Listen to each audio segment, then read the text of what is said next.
இங்க பாரு சின்ன தம்பி, நீ வாழ்க்கையில முன்னுக்கு வரணும்னா எந்தவித ஆசாபாசங்களுக்கு இடமே கொடுக்க கூடாது. சரிங்க. சாமி கும்பிட்டு புறப்படு. அப்பா,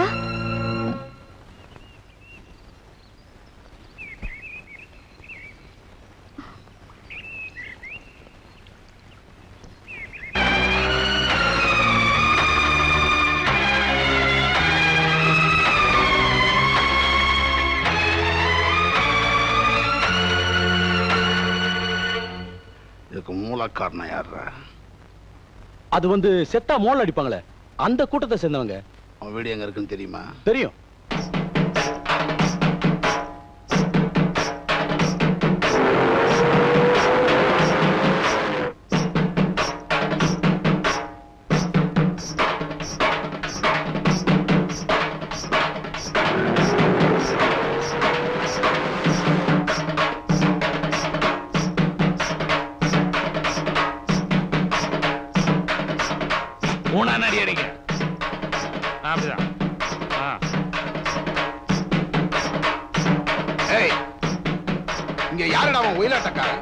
எவன்டா இங்க மரியாதை எல்லாம் பேச?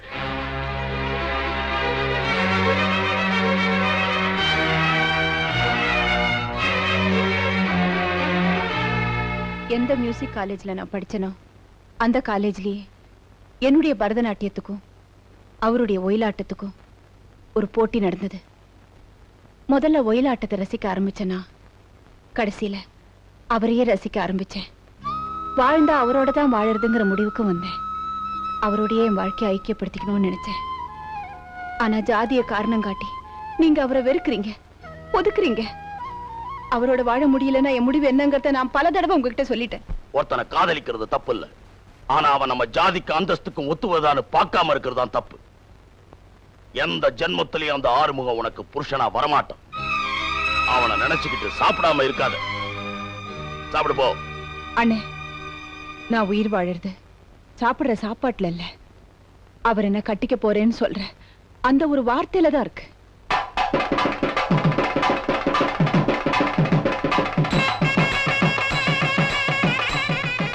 இனிமே இந்த சலங்கையை கட்டிக்கிட்டு தான் நீங்க ஒயிலாட்டம் ஆடணும்.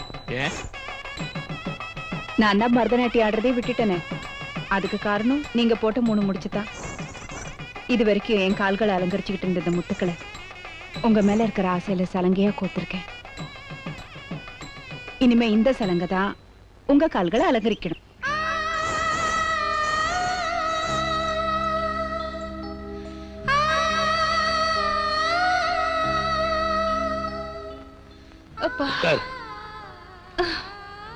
இதுக்குத்தான் நான் புறப்படும் போதே சொன்னேன், அங்க வலிக்குது இங்க வலிக்குதுன்னு சொல்லுவேன், கோயிலுக்கு வேண்டாம் அப்படின்னு சொன்னா இல்லையா?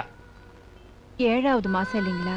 அதனாலதான் சொல்றேன், இனிமேல் நீ படிக்கட்டு ஏறக்கூடாது, தண்ணி எடுக்கக்கூடாது, சமையல் பண்ணக்கூடாது, இந்த மாதிரி எந்த வேலைகளையும் நீ செய்ய வேண்டாம். அப்ப இந்த வேலையெல்லாம் யார் செய்யறது? கட்டின புருஷன் நான் தான் செஞ்சாகணும்.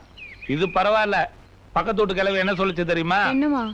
இது வளகாப்பு மாசம், அவ ஆசைப்பட்டதெல்லாம் வாங்கி கொடு, அப்பதான் சிங்கம் மாதிரி உனக்கு குழந்தை பிறக்குன்னு சொல்லுச்சு. நீ அப்படி இப்படி ஏதாவது மனசுல ஆசை வச்சிருந்தா சொல்லு, நான் நிறைவேற்றி வைக்கிறேன். என் வளகாப்ப என் பிறந்த வீட்டுல வச்சு நடத்தி தரீங்களா? பாக்கியலட்சுமி, நமக்கு கல்யாணம் ஆனதுக்கு அப்புறம் உங்க அண்ணன் வந்து என்ன ரொம்ப கேவலப்படுத்திட்டாரு. இருந்தாலும் உங்க வீட்டுல வளகாப்பு வைக்கிறதுக்கு நான் சம்மதிக்கிற ஒரே காரணம் நீ ஆசைப்பட்டதுனாலதான்.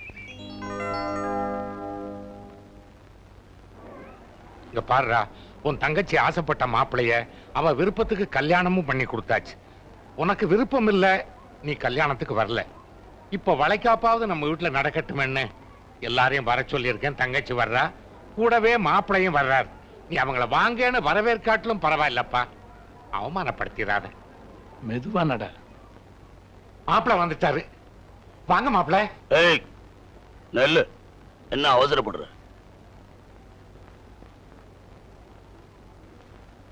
உடே, அப்பன்னு பார்க்க மாட்டேன்.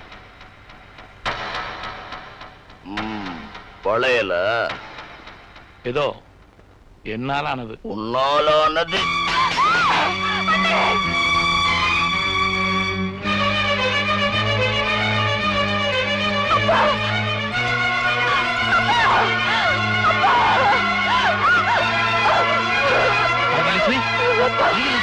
பாக்கியலட்சுமி பாக்கியலட்சுமி வாங்க வாங்க வாங்க வாங்க. என்னது உயிலா? எங்க அப்பா எல்லா சொத்தையும் என் பேர்ல எழுதிட்டதா? இல்லைங்க, உங்க அப்பா சாகறதுக்கு முன்னாடி எல்லா சொத்தையும் உங்க தங்கச்சிக்கு பிறக்க போற குழந்தை பேர்ல எழுதி வச்சுட்டாருங்க. எல்லாத்தையும்? ஆமாங்க. பாதி கூட எழுதலையா? இல்லைங்க. எங்க அப்பா சாகும் போது ஓடு அழுதையா.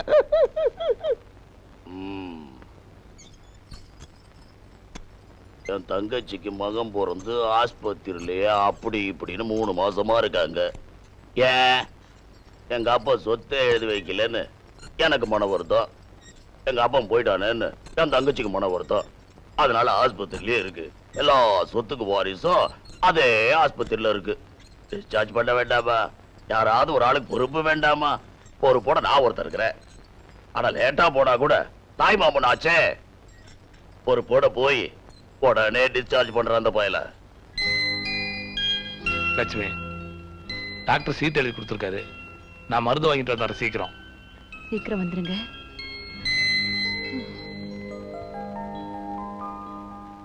பாக்கியலட்சுமி அண்ணா. என்னடா அண்ணங்கார இவ்வளவு நாளா வரலையேன்னு உணர்ச்சி வசப்படாத. ஆஸ்பத்திரியில மரியாதையா இருக்க கூடாது. படு படு படு. மச்சான் எங்க? மருந்து வாங்க போயிருக்காரு. வெளியில போயிருக்காரா? மாப்பிள்ளை எங்க? அடா அவரை மறந்துட்டாட. நான் ஏன் இங்க வந்தேன்? தானாடா விட்டாலும் தன் சதையாடும். நான் யாரு? உனக்கு முன்னாடி பிறந்தவன். நல்லா ஆடும். அழகா இருக்கான் பாரு. இத பாரு, தாய் மாமன் சீதனம், தங்க சங்கிலி, சொந்த உழைப்பு. போட்டுக்கோ. ஸ்ரீராம் பாரு. மாப்பிள்ள, நீங்க ரோகிணி நட்சத்திரம்னு கேள்விப்பட்ட. கிருஷ்ண பரமாத்மா பிறந்த நட்சத்திரம். பையன் ஓஹோன்னு வருவான். ஆனா தாய் மாமனுக்கு தான் ஆகாது. அதனால பையனை டிஸ்சார்ஜ் பண்ணிடலான் இருக்கேன். டிஸ்சார்ஜா? அட ஆமாமா. நீ இவனை வளர்த்து வாலிபமாக்கி கியூல நின்னு ஸ்கூல்ல சேர்த்து, இதெல்லாம் செலவு இல்லையா? இவனை டிஸ்சார்ஜ் பண்ணிட்டா எனக்கு வரவு. என்னன்னு சொல்றீங்க? டிஸ்சார்ஜ் நான் புரியல. புள்ளைய தீத்து கட்ட போறேன்.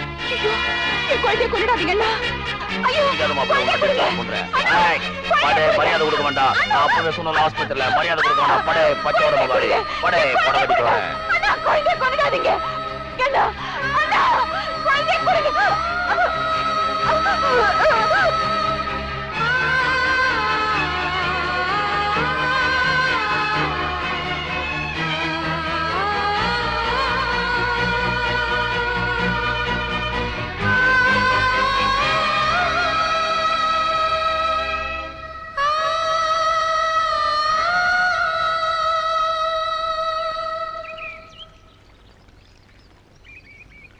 இறந்து போனவங்க பையன் பேர் என்னங்க?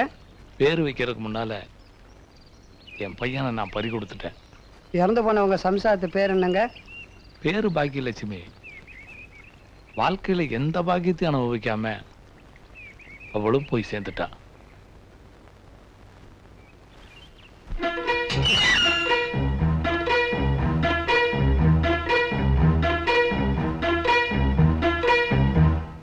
ஏய் சின்னத்தம்பி. ஐயா கூப்பிட்டீங்களா ஐயா? இதுவரைக்கும் நான் உன்னை சிசியனா ஏத்துக்கல. இந்த நிமிஷத்துல இருந்து உன்னை நான் சிசியனா ஏத்துக்கிறேன். ஐயா என்ன ஆசீர்வாதம் பண்ணுங்க ஐயா. உன்னை நான் சிசியனா ஏத்துக்கிட்டேன். எனக்கு குருதட்சணையா நீ என்ன கொடுப்ப? நீங்க என்ன கேட்டாலும் நான் கொடுக்குறேன். நல்லா கேட்டுக்க. எந்த பொண்ணு கூட நீ பழகிறதுக்கு நான் காரணமா இருந்தனோ அந்த பொண்ணை இந்த நிமிஷத்துல இருந்து நீ பார்க்க கூடாது, பேசக்கூடாது, அவ கூட நீ பழகவே கூடாது. இதுதான் நீ எனக்கு கொடுக்கிற குருதட்சணை. சத்தியம் பண்ணி கொடு.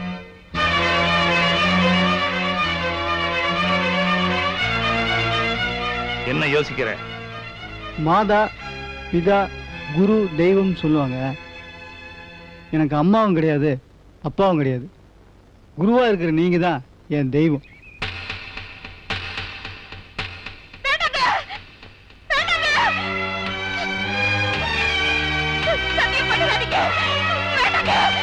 இந்த திரைப்படத்தை முழுமையாக கண்டு மகிழ உடனே டவுன்லோட் செய்யுங்கள் Raj digital TV OTT app. வருடத்திற்கு வெறும் 299 ரூபாய் மட்டும்.